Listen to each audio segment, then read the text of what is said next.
Ve büyük devletler sadece bakıyor, konuşuyor. Türkiye'ye ödev veriyor. Peki siz ne yaptınız? Türkiye 1,5 milyon insanı burada ağırlıyor.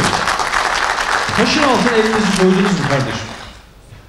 Türkiye yıllardır ortak mücadele ediyor terör örgütleriyle. Hepsiyle.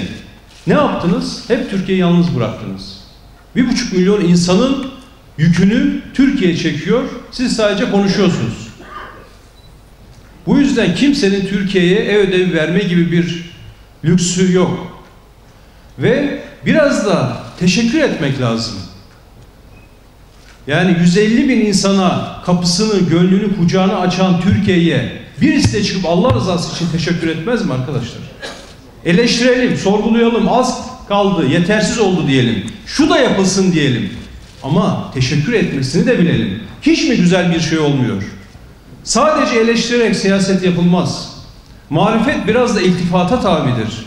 Siz hep yapacaksınız, hep birileri eleştirecek.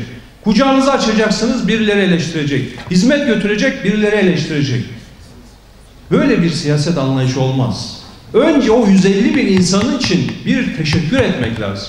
İkisi 5 yıldızlı, ikisi 4 yıldızlı olmak üzere 58 konaklama tesisi bulunmakta olup yatak sayımız 4500 civarında ve 2013 yılında ilimizi 650 bin kişi ziyaret etmiştir.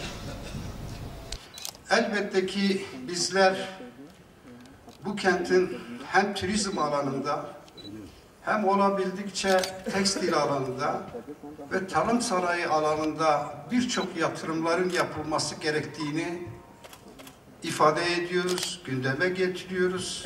Ancak bugüne kadar Mardin'imizde gerçekten elle tutulur bir çalışmanın, bir çabanın olmadığını görüyoruz.